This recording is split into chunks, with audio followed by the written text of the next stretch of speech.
Great to be here again. Notice when you're filming on your phone, your eyes are a little offset. I guess they probably always are. Because normally I'm not looking straight into the camera like this. Like, it'd be a little creepy if I'm just staring into your soul. Yeah, you. You know what I'm talking about. You know what you did. Yeah, so we'll offset a little. But I guess it's probably like that anyways, right? Like, my camera's usually above my computer. Anyways, great to be here.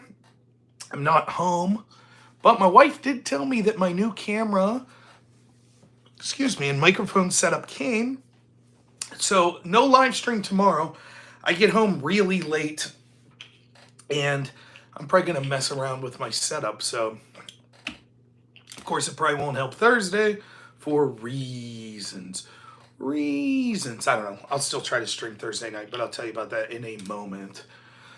But yeah, what a good day. I got my little notes. I got my notes here. Whoa. Rob taking notes? Oh, killing it. Yeah? It's exciting, isn't it? Let's get some, let's do that. There we go. Nice little angle here. I put up shorts today, YouTube shorts, and someone said it looked like I was doing another video from my bathroom. No bathroom, baby. Got the fancy curtains behind me. We're not in the restroom. Not yet, anyways. We'll save those shows for members only. Me taking a soak in the tub or sitting on the john, just pontificating. That'll be members only content, so those of you that aren't members, you won't have to worry about that. As far as I know, I'm still suspended on Twitch. That was supposed to be a 30-day suspension. I haven't heard anything from them, so till then, you got YouTube, Kick, X, and Rumble. And of course, when I'm not at home, it's YouTube exclusive. So if you watch me live on one of those other platforms, know that most Mondays, Tuesdays, if you're ever going to see me, you're not going to see me on those platforms.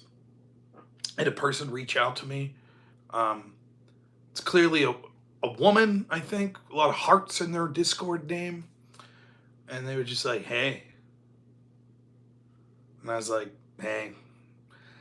There's already, like, one of my biggest pet peeves in life is poor phone etiquette. And I don't do a lot of direct communicating with people online through, like, Discord DMs or X DMs.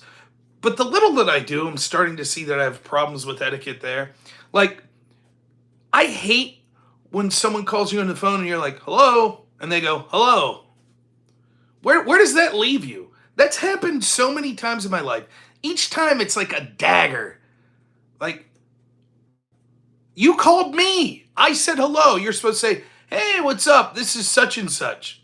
I was calling about this. What is this? I say hello, you say hello. Then what's the response to that?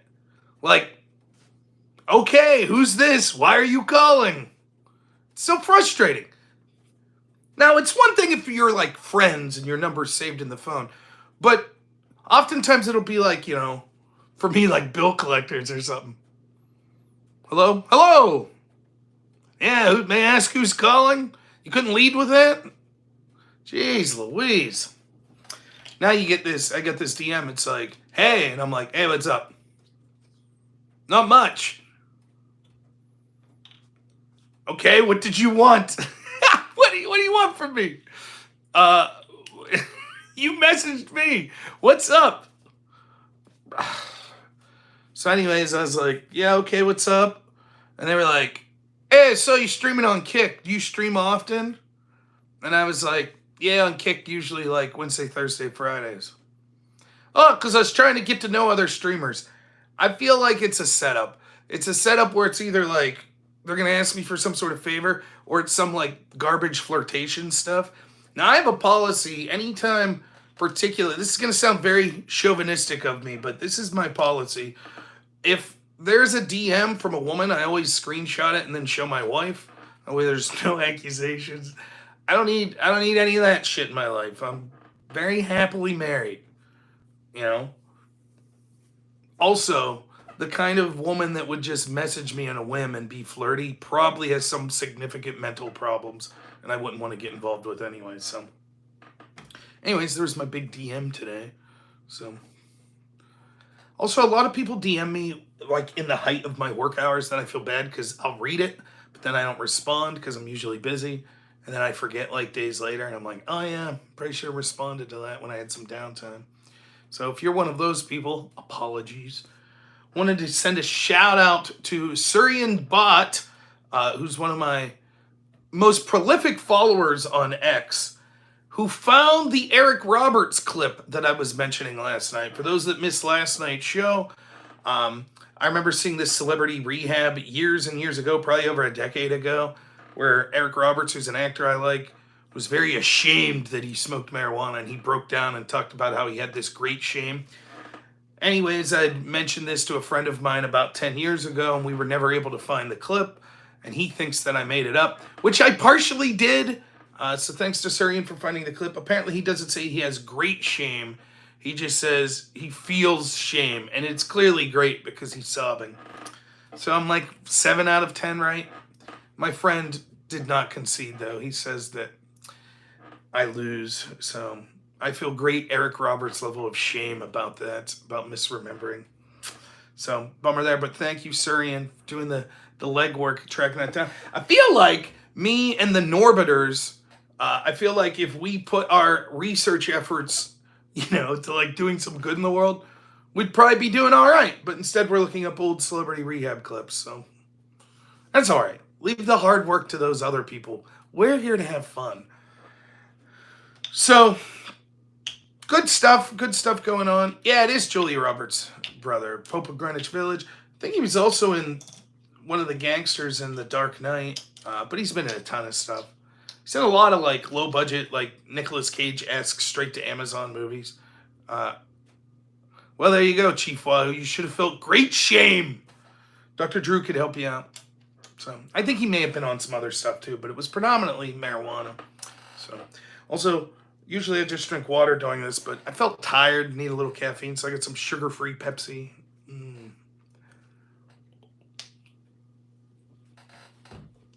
Kind of sucks. I doubt I'll be getting a sponsorship from Pepsi. Nah. Oh, anybody like my black coffee? I have a theory about me and coffee. I think I'm allergic to it. Every time I drink coffee, I start sneezing uncontrollably. Or it might be the creamer that I was using. So I'm going to have to do a little testing, see what's going on. But I've never been a huge coffee person. I got big into it for like 3 months, and I noticed like, man, every morning I'm uncontrollably sneezing. But I always got the same like Coffee Mate creamer, so maybe that's what it is. I don't know. Anywho, anybody like my title of my video here? About the AP? What did I title it? You down with no AP? Yeah, you know me. Just dating myself. My guess is 10% of my audience will get that. A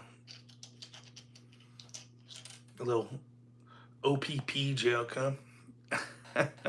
Man, I wish I remember who sang that. I do not know. Is it Naughty by Nature? Maybe. 90s rap was a different beast, man. I wasn't into the gangster rap, but I liked me some Digital Underground, some Curtis Blow, stuff like that. I guess that's 80s. Anyways. So, we got 4, possibly 5 topics tonight. We'll shoot for 4. 3 good Trump, 1 bad Trump. Not really bad. Them's the break. These are the breaks. Bring it up, bring it up, bring it out. Yeah, good stuff, man. Curtis Blow. They're playing basketball. They're playing basketball. And don't come at me with your little bow wow. It was Curtis Blow. Good stuff. So we got the AP story, the AP being removed, leading toward the sort of the Associated Press. I forget what they call it, like their little control that they have over who gets to be in the White House press poll being removed. The investigation into Comey. Wow! Good stuff. We'll talk a lot about that. The Ukraine deal and the right to fight on, which Trump said. Then there's this story about a bunch of our intel agents from like the CIA and NSA using, I think, encrypted communication, but maybe not. And they're basically sexual deviant heathens, as you would expect, saying they hate Italians, they want to trans people, they as you may expect, yes, it turns out that many of the people that are unelected in our bureaucracy are just your average Redditors, except they have the power to survey you. So those are the stories. Then we also had, I was reading a little about this before I came on, Trump, one of his immigration plans is to have a special tier of green card, where basically if you pay $1 million, you get, it's called a gold card. That'll be like a green card, put you on a path to citizenship. Basically, the idea behind this would be if you're already wealthy and willing to spend this level of money, then you're not going to be a drain on our society, sucking up welfare benefits and things like that. I don't know, I have mixed feelings. Is it 5 million? Is that what they suggested? I have mixed feelings on that. And the Ukraine deal. So let's start. What do you want to start with? You want to start with bad Trump? Is that what we want to do? Start with bad Trump? Let's start with bad Trump. Let's start with the gold card there. We'll do all 5 topics. We'll be brief on this gold card since I don't know many details.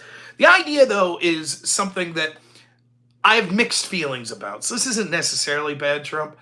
I do think that our immigration system should be prioritized by people that will be beneficial to the citizens of the United States. In other words, you get in here based on merit, and that merit is you will be a net boon or a net increase to the lives of the people here in the United States. Now, certainly, money is part of that, because one of the biggest drains that immigrants, particularly illegal immigrants, bring is that they are a drain on our resources. They're a drain on our public education system. They're a drain on our medical facilities.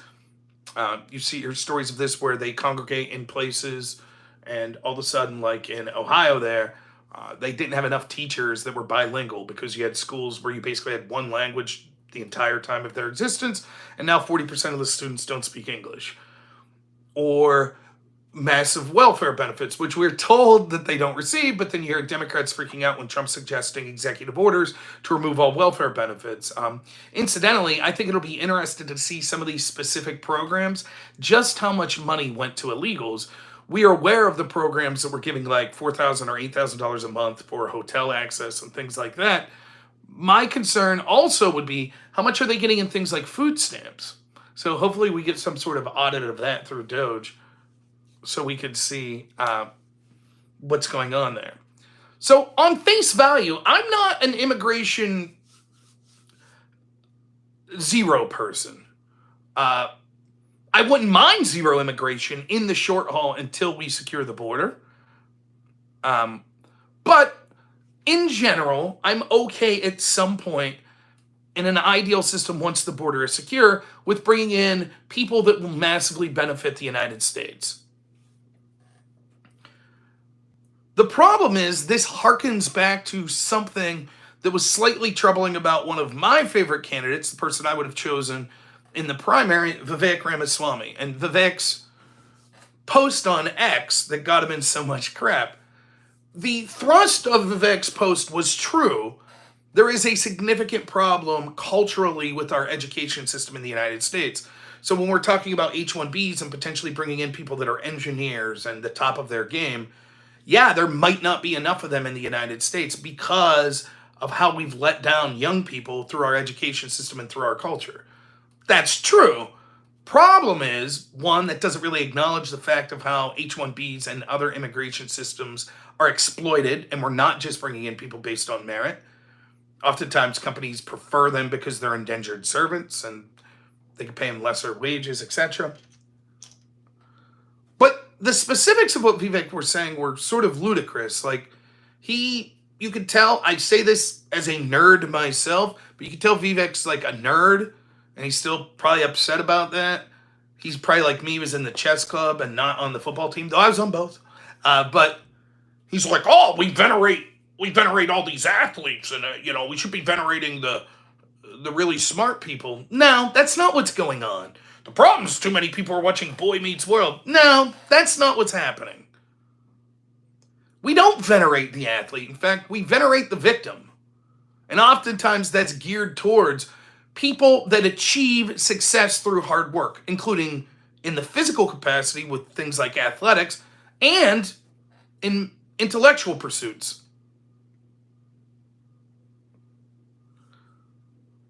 But the biggest problem with Vivek's statement, and it's not what was there, it was if you read between the lines, I think he thinks that the number one priority to benefiting America and helping America is who could produce the most cogs, who could raise the GDP the highest. And that's not what being an American's about. There is more culturally to it than that.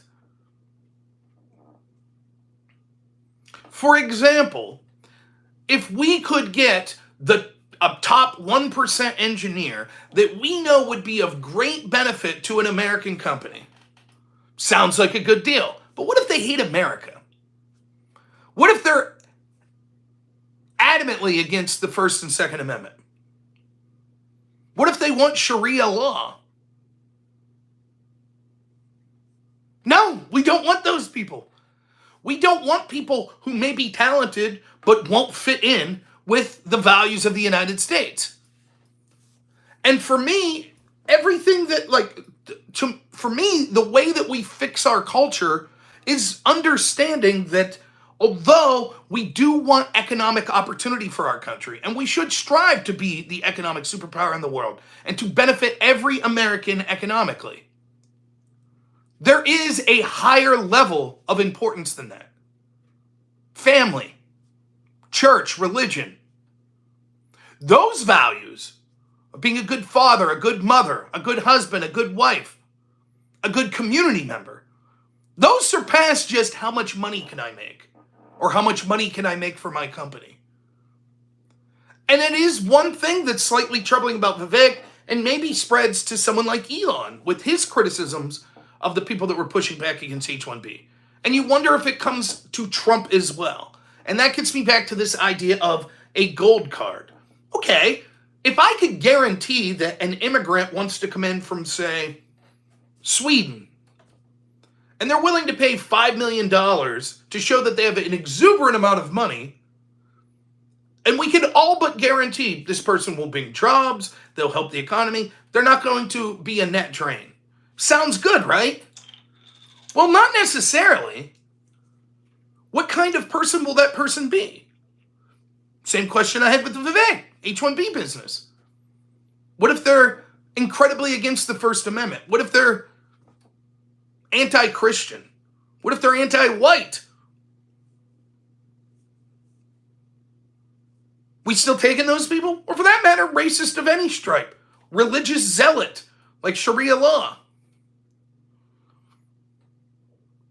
Obviously, there could be more to this gold card business, but if it's as simple as a small background check that you're not a criminal, and then can you afford the money, I don't think that's sufficient.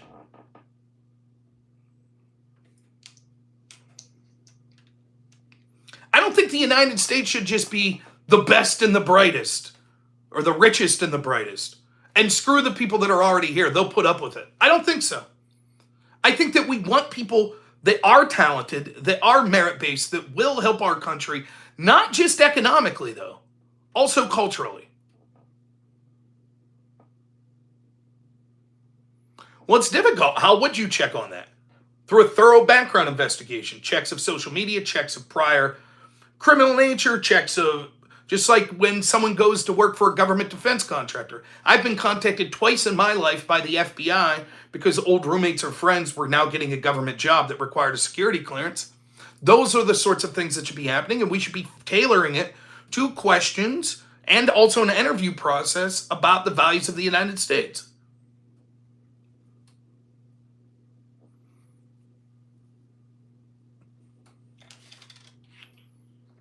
I don't want someone, you could say, oh, Rob's racist. He's saying he doesn't want people from Mexico or from Africa or from India.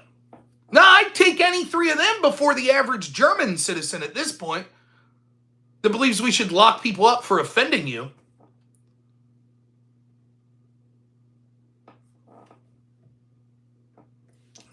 So that's a little bit of mixed bag Trump. We'll have to see more details on that.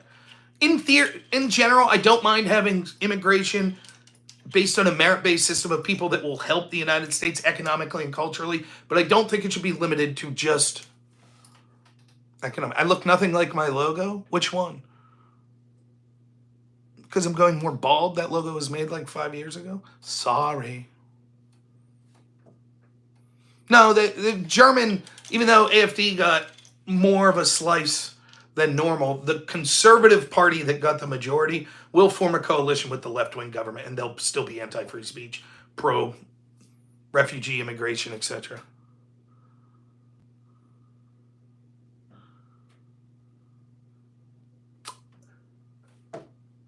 Favorite guitar player? Jerry Reed?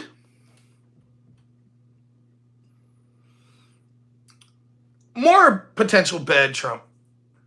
The Ukraine deal. First, the good on the Ukraine deal. It looks like, though we've heard this before, that the mineral deal is going to be signed by both the United States and Zelensky in Ukraine, in which case it appears that the negotiating strategy of Trump with Zelensky has paid off. Now, my question is, why would Zelensky sign this? Because it seems like, and again, we're just seeing the bare skeleton of this for now, but it seems like the deal is something like this. Ukraine signs over 50% of their profit from their mineral rights until they pay off $200 billion, $300 billion, whatever the final amount will be. But Zelensky and Europe have been telling us for a week or so now, Europe's ready to step in if the United States backs out.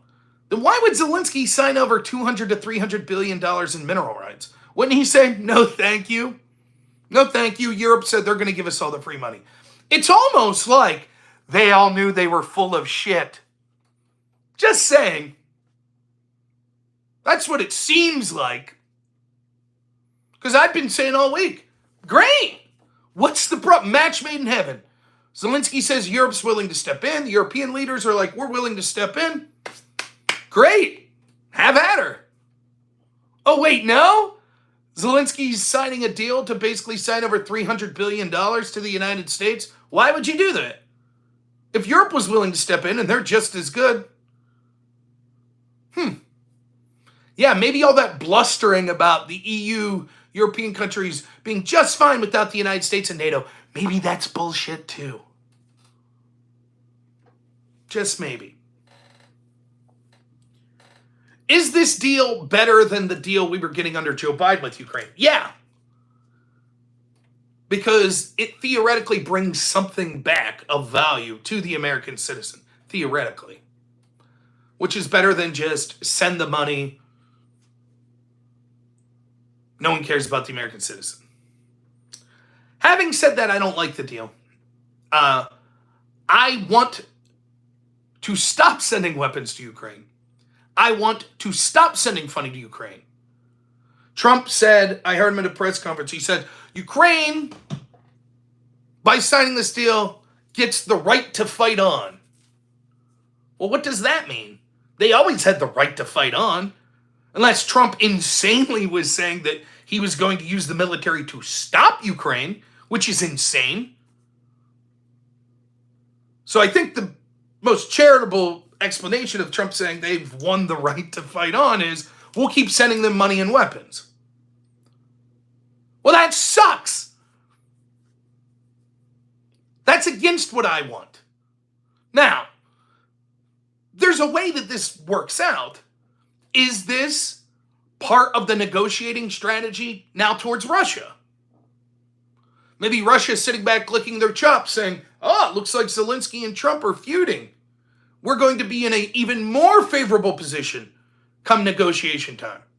Now maybe Russia sees, Ukraine has some more leverage now. The United States is in it for the long haul. Basically, they're paying now the United States to continue to send funding. Maybe that puts Ukraine in a better bargaining position. And that could be what's going on. And if the deal is basically, because apparently it includes no security assistance, if the deal is basically, hey, you're going to pay us back for what we already sent you, that's fine. But if the deal is, this is going to make sure we continue to be entangled in the region for the next 5 to 10 years, that's not good. That's not good at all. Why would I be okay with it when I criticized it under Biden, but because it's Trump, it must be good? No. Sorry. Just like Trump's statement about Gaza, that we're going to take over there. No, I'm sorry, wrong.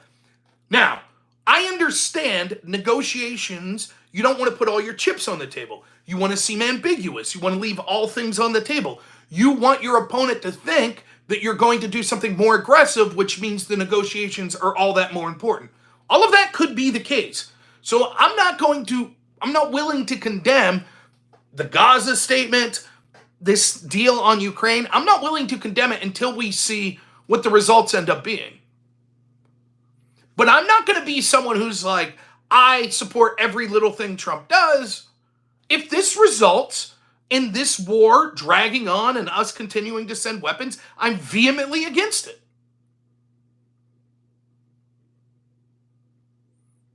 If it results in the Gaza deal of U.S. troops on the ground in Gaza, I'm against it. Now let's see what happens. I also think that there should be something brought up about Gonzalo Lira, an American citizen that was killed in captivity or died in captivity in Ukraine, who was arrested for the crime of trying to flee the country because he was arrested for free speech. Maybe now's not the time to bring that up in the middle of a negotiation, but there you go. I talked last night about the EU resolution condemning, or UN resolution condemning Putin as a war criminal or military aggressor or whatever. Childish bullshit in the middle of a negotiation. I'd like to stop the war and save lives. The idea that, oh, but you have to virtue signal. Oh, and by the way, Putin, you're evil. I'm sure that'll help the negotiations. Makes you look real serious to Putin. So you can see the people that are just virtue signaling are more interested in virtue signaling.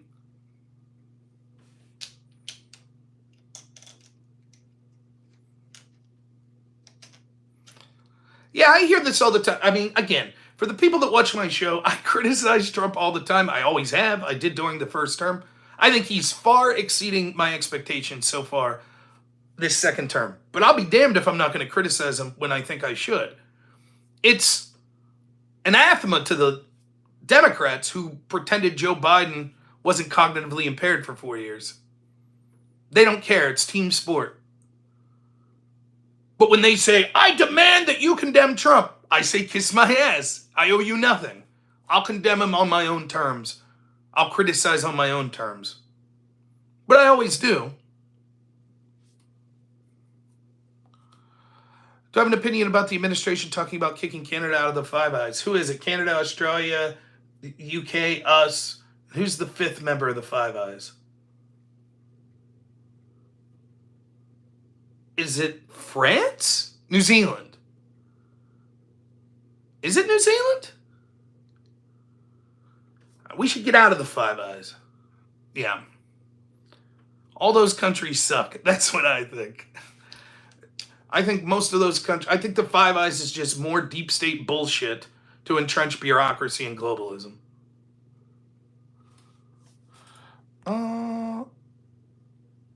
Would it be good strategy to say your leader's cognitively impaired?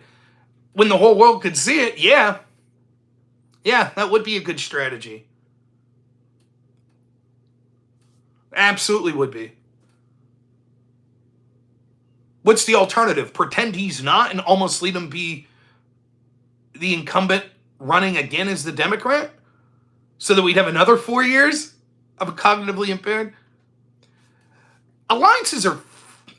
I'm skeptical. Who was it? Thomas Jefferson said free trade with all, alliance with none. Alliances freak me out a little. Because if you're allied with a state that does bad things, but you're then militaristically bound to back them up, like, imagine if we were in an alliance with Russia. We would be at war with Ukraine right now. Or we're in an alliance with Turkey in NATO. If they start attacking the Kurds and and the Kurds fight back, then we have to go to war with the Kurds.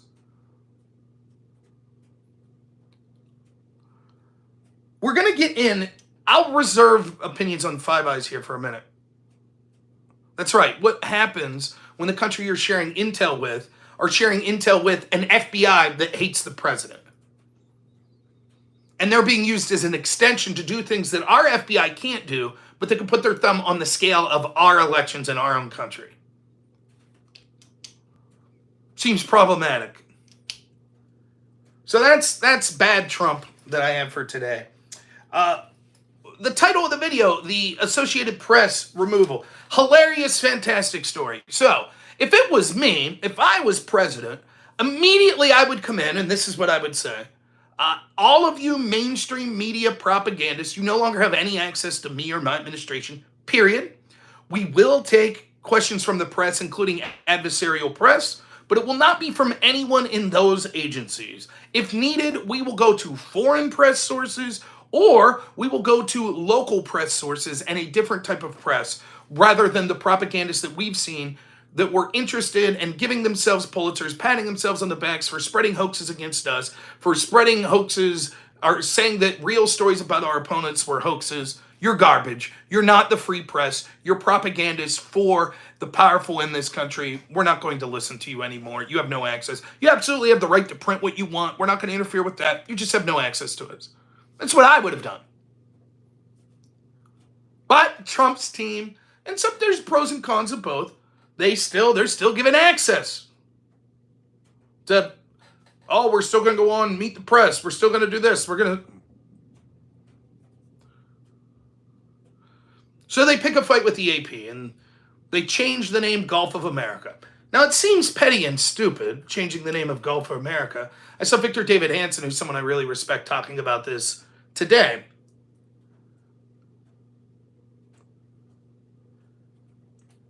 Why did Trump change the name to Gulf of America?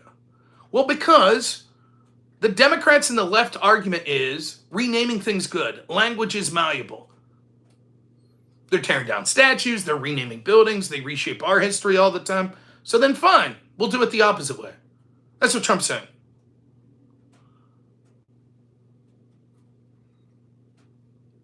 That's his argument. And then you watch the Democrats gnash their teeth and go, no, that's childish. Right. Yeah, that's basically it. It is petty. Yes, it is objectively petty. And it proves a point. There's no real harm in changing it to go, maybe, what's the name of the map company? Rand McNally. Maybe Rand McNally donated to Trump's campaign. And big map business will pick up now that we have to redo every map with the Gulf of America. I don't know. But the AP says, no, we're not going to call it Gulf of America. We're going to keep calling it Gulf of Mexico. Because the AP hates Trump and they hate America and they hate white people. Rob, how are you drawing that? Well, for example, black is officially capitalized in the AP, but white's not. So if you're talking about a person who is white, that's lowercase. But if you're talking about a person that's black, that's uppercase. You see? You see how that works?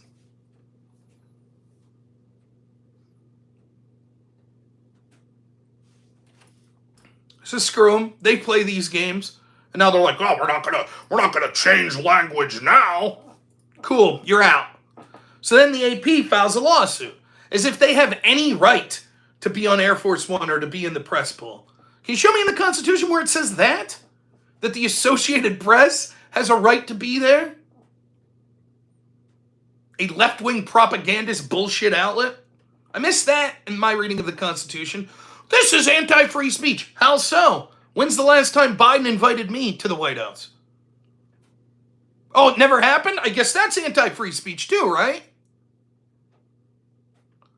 I'm tired of pretending. Yeah, in theory, it would be nice to have an adversarial mainstream media. We don't have it. We have propagandists that work hand in hand with the bureaucrats that really run this country and have been doing so for decades. That's what we have. Now they're losing their monopoly on control of the information, and they don't like it. By the way, that's one of the reasons that the press and the mainstream media seemingly was absent when it came to questions of censoring free speech online. In fact, they go the opposite way. Oftentimes you'll hear them talk about the need to censor disinformation. How could a press organization that should understand better than anyone the importance of the First Amendment have an adversarial position on that, because those are their competitors. They want you. You remember who was it? CNN or MSNBC? When the Hillary email leaks, WikiLeaks came out, and they were like, legally you have to come to us to hear what they're saying. You can't look up these documents on your own. Right. That's how they feel. They're entitled to control information. So anyways, they filed a lawsuit. And that lawsuit's most likely going to be laughed out of court if it makes it to the Supreme Court, though who knows what some lower circuit liberal judge may say.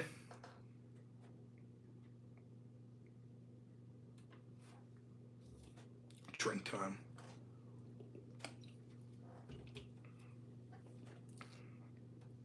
So now we had the White House press secretary come out today and say, guess what? We've been thinking about it, and actually, the idea that the Associated Press and all these other organizations control the press pool and who gets to travel with the president and who gets to go to the press pool when talking to the president and all of his advisors. Yeah, we don't agree with that anymore. We'll pick, not them. Great. Well done, AP. Thanks for picking a fight with the administration that led to the result that I would have cheered for in the first place. Yep. You're not special. You're just partisan propaganda hacks. So sometimes you'll have a seat in the room, and other times you won't. Sorry. We're going to give other people a chance. Now I hear the Democrats right now going, but Rob, it's anti-American. Remember when the Biden administration took away like 400 people's credentials? By the way, where was the AP and Reuters on that? The National Press, whatever organization. They stayed neutral, was what they said. Now they're out there like, oh my goodness, this is an attack on the free press. Where was the free press? Where was the AP Reuters when James Rosen of Fox News was being spied upon, and his father, by the Obama administration?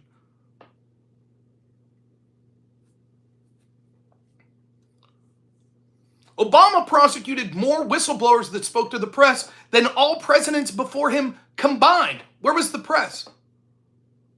Where was the press for the last 4 years as Joe Biden was basically a vegetable that couldn't answer questions from them? Where were they? Where was the press then? Oh, that's right, they were running cover for Joe Biden. Now stories are coming out like, it was rather odd that we were being told what we had to say and we couldn't have access directly to the president. There you go. You're not necessary. You've propagandized yourself out of a job. So am I down with the APP not being there anymore? Yeah, you know me.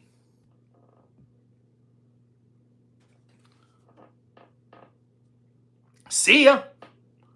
I hope that what happens is local newspapers, online personalities, I hope they get more of a say. Wouldn't it be weird to have the press that's 50% ideologically towards the president and 50% that's against? Instead, we get 95% in the press pool that's against Trump and maybe 5% that leans towards him ideologically. And then when it's Biden or Obama, the exact opposite. 95% for Obama, for Biden, and like 5% that's antagonistic. Peter Doocy, I guess that's it. That one guy from Africa that they would never leave speak.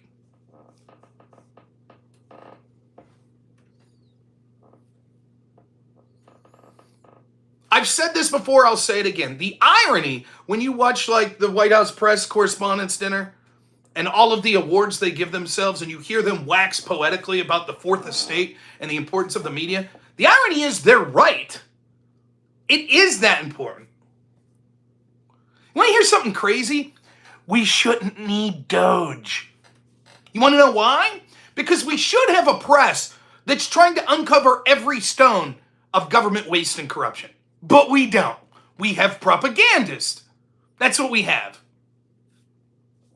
That work hand in hand with the waste and corruption from government. So they're right. Free press is important. Shame we don't have one. This is a good step. So thank you, AP, for your ridiculous lawsuit. I hope that we find out that that had a lot to do with Trump making this decision.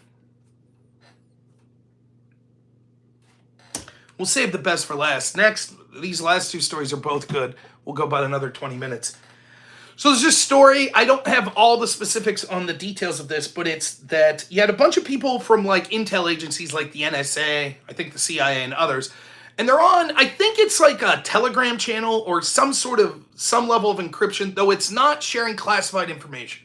It's supposed to be for work chat though. So it's not like maybe you work at a company and you and 20 of your buds are in a softball league, so you got a chat group where you're talking about your personal lives in softball and all of that stuff. It's not like that.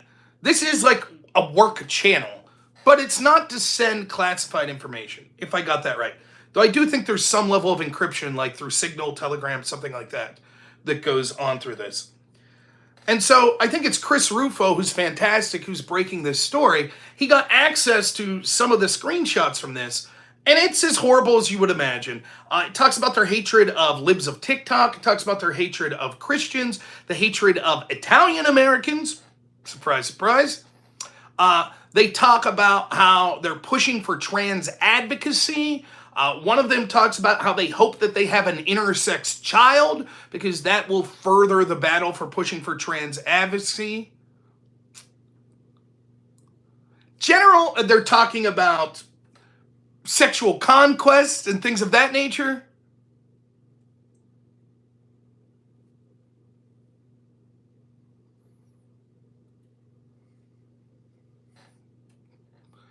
Unprofessional, propagandized bullshit. Now there's a story that, who is it? Is it Noam that's in charge? That she's seeking information on who these people are and she's going to fire all the people that engaged in this?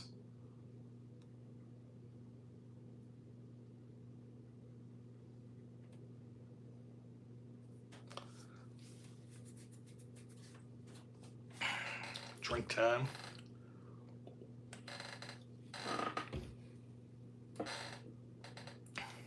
You understand that's who these bureaucrats are. You remember the guy, I forget his name, but the trans guy who stole all the luggage from the Biden administration? And you're like, how the hell did that guy get vetted to get this job? And then the truth is, well, no, he has the job because he is trans. That was the vetting. And it turns out that all these people behind the scenes they're corrupt, but you thought they were competent. Many of them are. Many of them are Reddit tier shitheads. Sam Britton, that's the name. That's who they are. The irony is all of these lefties that I debate, your Destinies, all these people that I'm on with, that's probably their audience, and people like their audience are people that are in the NSA. These aren't serious men in suits and ties that are like, we're trying our best to understand the Constitution and do what we need to keep this country safe. I'm sure there's some people like that, but it's so ideologically captured that they're so self-important. It's like when you see Project Veritas, or now James O'Keefe, where they get these undercover, it's the simplest thing in the world. They have undercover agents that go on Tinder, and constantly they're meeting people with HHS, CIA, FBI. That's just first date out over drinks and dinner, spilling all this tea. How can that be? How would these people have survived during the Cold War? These are supposed to be the best and the brightest. You want to talk about having access? Elon Musk having access? That's the other story today that I think is hilarious. So it turns out, you remember that story of this guy that leaked Trump's tax returns? And some few other people? His name was Charles, oh crap, what was it? Charles, I forget his last name now. Sounds like a made up name though, it sounds like a video game name. I put a little short up about it today. Well, it turns out Biden's administration only charged him with one count, and they sort of downplayed. Turns out he stole over 400,000 Americans' tax information. That's, like, there's this idea of like, well, Elon's a private citizen. You can't leave him to have access to data. No shit, so are all of these bureaucrats. They too are unelected citizens.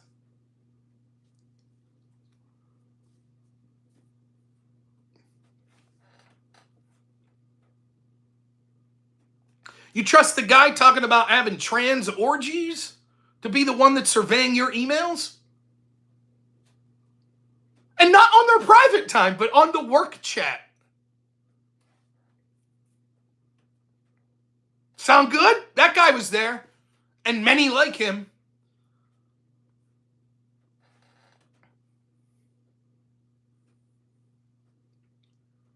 I don't have a problem with gay people at all. It's complicated. I think that being gay should be abnormal.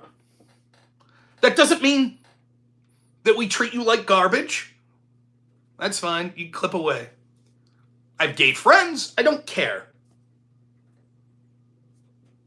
But it should be abnormal.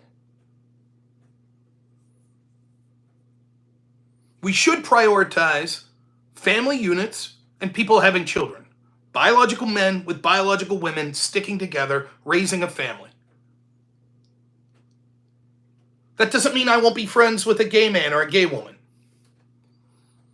Trans is even worse. Trans is an illness. But I'm not going to treat them like garbage. I can still be friends with a trans person. I'll even use the pronouns that a trans person asks as long as they treat me with respect. Some trans people that I've interacted with have chosen not to do so, so they don't get my respect.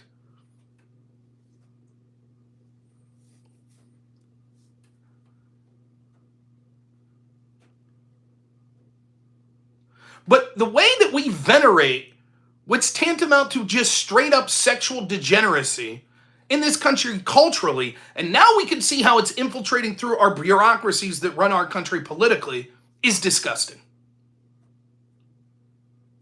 I don't want tapes of gay sex occurring in the Capitol. And everybody just shrugging their shoulders. Meh.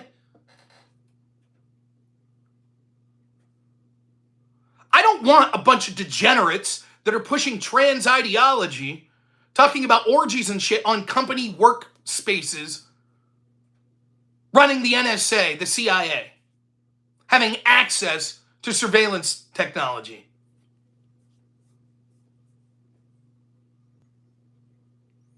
I don't want that degeneracy. I don't want the military brass dressed like they're human dogs. No, thank you.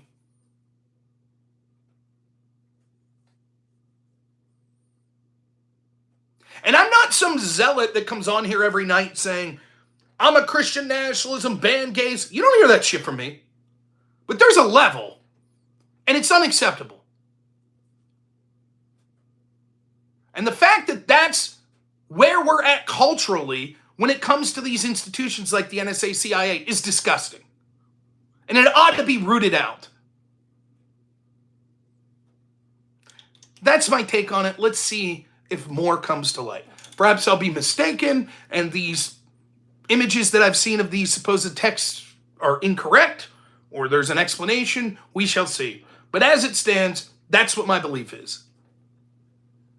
Now, let's get to the best story of the day, and that is Kash Patel and Pam Bondi have apparently opened an investigation into James Comey for sending 2 honeypots, which are 95% of the time women, but I suppose if someone was gay, it could be a man. Attractive agents that they send in to try to be flirtatious to get information out of their target. And the accusation is they sent 2 of these agents that were honeypots into high levels of the Trump administration. Now, this isn't getting, I don't believe, maybe it is talking specifically about Azra Turk, the honeypot with Stephen Halper that went after George Papadopoulos. But they're also suggesting there's a second. So I don't know if that includes Azra Turk or if we're talking about 2 in addition to that. The first thing worth saying here is, I want you to remember the following date. I say that and then I'm going to screw it up. July 31st, 2016.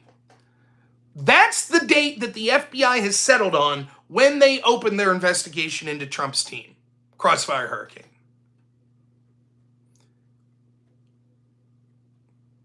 That's when we're told the FBI started. And I said, remember how this story went. We had the P dossier and all of those allegations that were leaked to the press. Mother Jones ran their story, I think, October 30th or 31st, 2016, right before the election. This is the big October surprise, one of them. Harry Reid also talked about this story. Then, of course, the dossier ramps up after Trump wins. And the Hillary Clinton plan of smearing Trump as being connected to Russia, which it turns out she was far more connected for years and years, including her husband personally speaking with Vladimir Putin and then being paid $500,000 a couple weeks later to speak at a Russian-owned bank as the Uranium One deal was going on, selling 20% of our uranium to Russia. Good stuff. But I digress. She wanted to smear Trump of what she was actually doing, which was having shady connections to Russia. So first we heard about the dossier. And remember, the DNC and Hillary's team said, we had nothing to do with this dossier, nothing to do with it. That was the story for a year. Nope, we didn't pay for it. We had nothing to do with it. Then they were forced to admit, oh, okay, yeah, that was us. We paid for that. Then we found out that, oh, wait, it turns out that there are problems with this dossier. Christopher Steele might not be the stand-up guy that everyone was claiming. His primary subsource is a Russian. Turns out they weren't able to verify a lot of this. And then it got worse and worse. So then the story changed. Oh, no. See, you thought that the dossier was the start of the Russia collusion investigation. But actually, no. It was this guy, George Papadopoulos. Thank you. I'm glad you like the title, Imaginarium. George Papadopoulos, that's what happened. You know, the low-level dude who ran into this Maltese professor, Joseph Misfit, who everyone thought, his family and friends thought he was an asset for Western intelligence, but now we're to believe that he was secretly a Russian spy for all of these decades, even though he taught at universities with connections to Western intelligence. But don't mind that. He told George Papadopoulos, hey, I hear some Russians have some dirt. I want to hook you up with this Russian that has dirt on Hillary. Russian says, we have dirt on Hillary in form of email. He tells Alexander Downer this, speaking of the Five Eyes agreement, right? This Australian diplomat who has connections to the Clinton Foundation, so much so that actually he was investigated once for sending Australian tax dollars to the Clinton Foundation.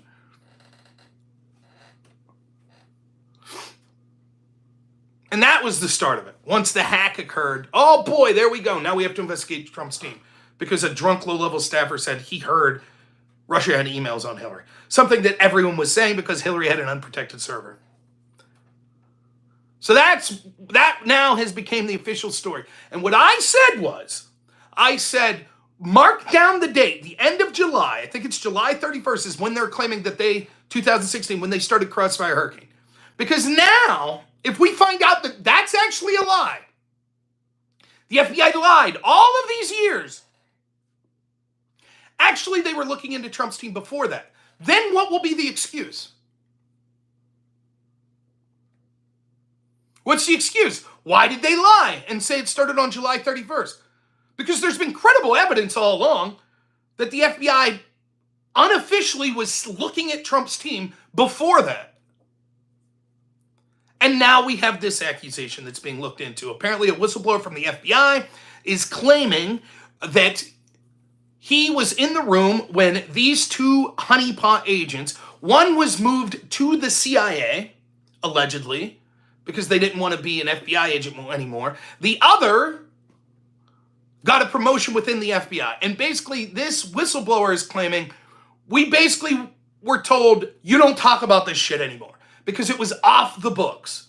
This was James Comey, the head of the FBI, instructing FBI agents to spy on Trump's team off the books. That's the allegation. We'll see if it pans out. Now, you'll remember when I talked about how corrupt all the investigations were into Trump, and what does the left always push back with? Well, actually, they said that there was enough evidence to start an investigation. That's true. They did say that, because the bar for starting an investigation from the FBI is very low. That's also true, regrettably, but that is true. The problem was the tactics that the FBI then used, getting FISA warrants, sending spies, etc. That's the problem, the tools that they used. But if the FBI hears from a source, hey, Russia has infiltrated the Biden administration, they should be allowed to look into that. Are you getting FISA warrants against Biden's team, though? Probably not. Not unless there's more evidence there that you're verifying. But hey, turnabout's fair play. Over and over I heard, well, actually, the standard for starting an investigation at the FBI is very low. What did I say? Last time I debated Pisco, I was like, remember that. Remember that. Because you're about to lose your mind when Kash Patel and Dan Bongino and Pam Bondi say, oh boy, we're going to start some investigations now. They'll say, no, that's political. You can't do that. And I'll say, actually, the bar for starting an investigation is very low. Sorry.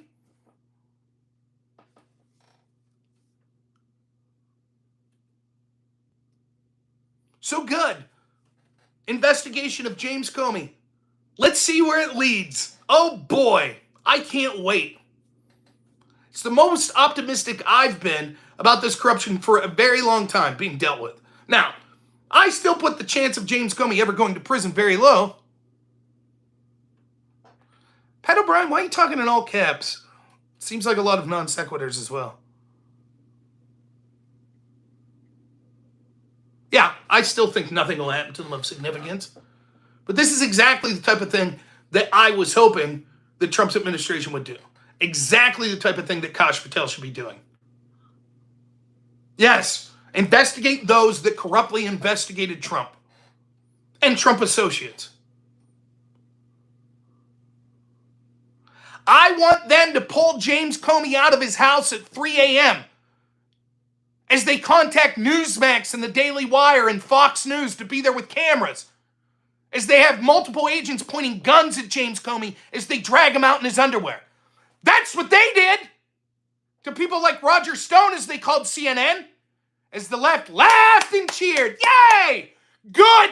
Turnabout's fair play. Deal with it. But Rob, aren't you saying you're down with corruption? It's not corruption. Not according to the FBI, not according to the IG.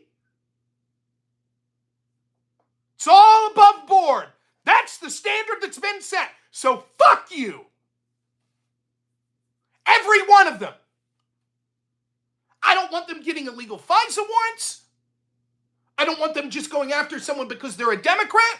But for those that they have credible evidence, including testimony from whistleblowers, that corruption occurred, absolutely they should be investigated.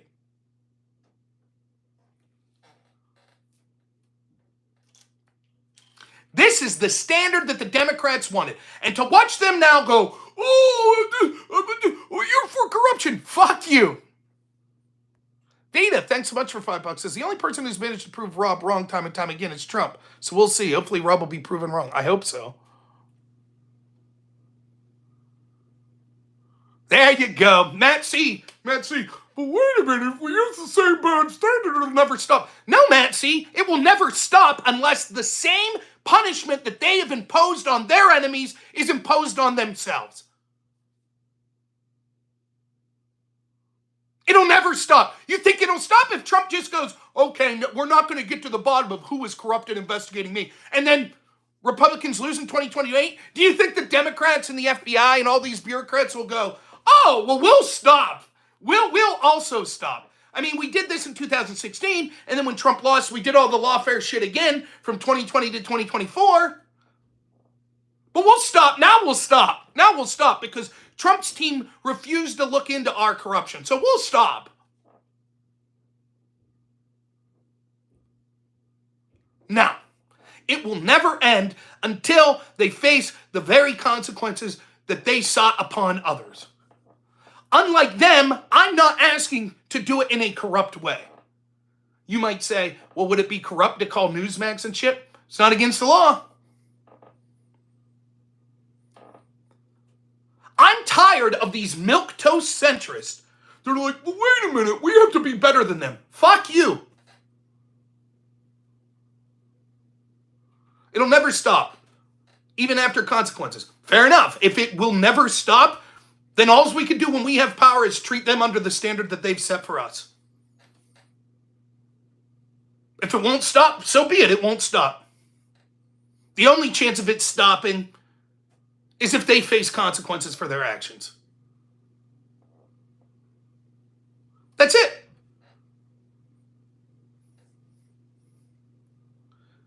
If you root out the corrupt bureaucracy and there's actually accountability and you shine light on it and there's consequences for the American people, then maybe the American people will be more hesitant to allow unelected officials to make these such huge decisions like this in the future.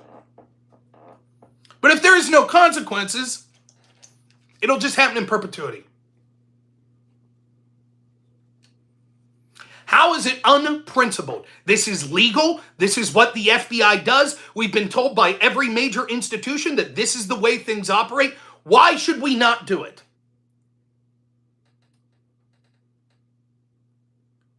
I don't give a shit, Alex. What do you think should happen? So if it's true that James Comey did, off the books, start a spying operation into Trump, what should the consequences be? It's unprincipled to investigate it. That's unprincipled. So what's the principled approach? Do nothing?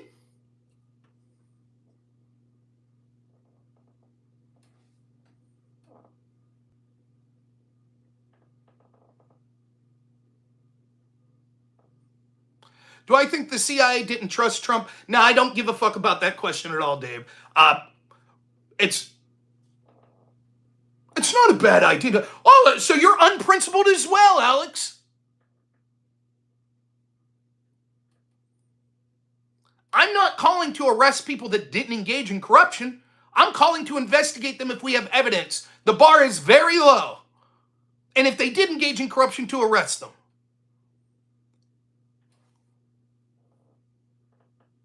The CIA and the FBI didn't trust Trump because they feel that Trump is someone from outside their control. They know that Barack Obama and George W. Bush and Jeb Bush and Hillary Clinton and Joe Biden and Kamala Harris are good little boys and girls that'll go along with everything they say. And they don't want to give up power. Some of them probably do it just because they're power hungry, corrupt, and they want to enrich themselves. Some of them probably do it because they think they're better than everyone and they know what's right and how dare anyone challenge them. All of it is irrelevant to them corruptly using those institutions to corruptly put their thumb on the scale, just as Chuck Schumer said they would do. You can't criticize these agencies like the FBI because they'll find 6 ways of Sunday at getting back at you. That's exactly what happened. So the idea of like, well, maybe they didn't trust Trump. I don't care. Maybe it was for good reason. Maybe they're really brilliant.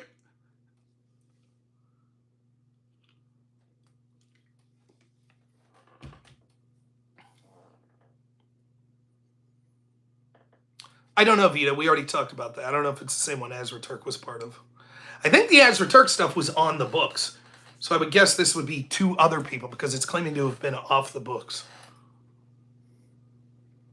So anyways, there, I got my blood pressure up a little, yelling a little. All right, we're going to wrap it up there. I usually go about an hour with these shows. Tomorrow night, I will not be streaming because I'm working late and then I'm going to visit a friend in the hospital. And so by the time I get home, I have a new camera, a new monitor, and a new microphone. So I'm going to mess around with that in my settings on OBS and try to get a better picture quality and sound quality for you all. So that'll be tomorrow evening. I won't be streaming. You can still check out on YouTube. My editor, Black Elk's doing a fantastic job putting videos up 8 a.m. If he puts a second video up, it's at noon. I'm trying to put shorts up around 2 p.m. And then if I put a second one up at 5 p.m., not many people watch those shorts. So if you're watching this, please go check that out. If you haven't already, give me a thumbs up. I see I have 129 people watching and only 56 thumbs up. Now, I imagine that people like Dave Timmerman aren't giving me a thumbs up, or Alex. But the rest of you, now I'm just messing around. Don't give me a thumbs up if you think I'm shit. That's perfectly fair. But if you think I'm good, give me a thumbs up. It'll help me on the algorithm. So I appreciate that. Already talked about the gold card thing. So,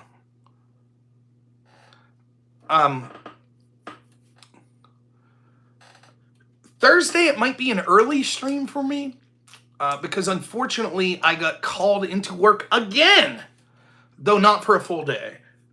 So I'm here from 2 p.m. until question mark.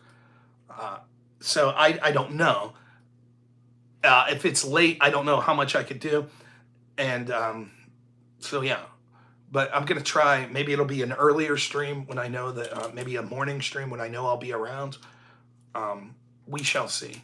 So that's the idea.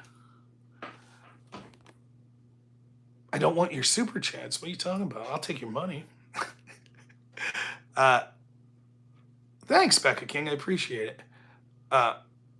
Don't come to me for all the news. I'm pretty limited. Yeah, no taxes on overtime. That would help me immensely. I average 70 to 80 hours a week, so that would greatly benefit me. Not only do I pay taxes on overtime, if anyone who works a considerable amount of overtime, you pay more taxes on your overtime. So come on, Trump. Let's get good Trump out there. But it's good. I think that the stories, the AP removal, the investigating Comey, it's all good. The Doge stuff, most of it's good. Personally, I would prefer it be someone other than Elon Musk, but it is what it is. That's the world we live in. So, but I think it's good to do an audit of these sorts of things. And the gnashing of the teeth from the Democrats is because they understand the gravy train that comes through here, through big government money. Thanks, Dave. I appreciate it. So that's what's going on. All right, guys. Thank you so much. I really appreciate it. Hope you enjoyed this evening. I got some laundry and what have to do, some cleaning business to do here. So that's what I'm about to do. So thank you all. We shall see you Thursday, but you'll see some videos of me 8 o'clock tomorrow morning, maybe noon, maybe 2 p.m. Eastern. All times always Eastern. So make sure you're checking out my YouTube channel. Thanks so much, everyone. And as always, have a good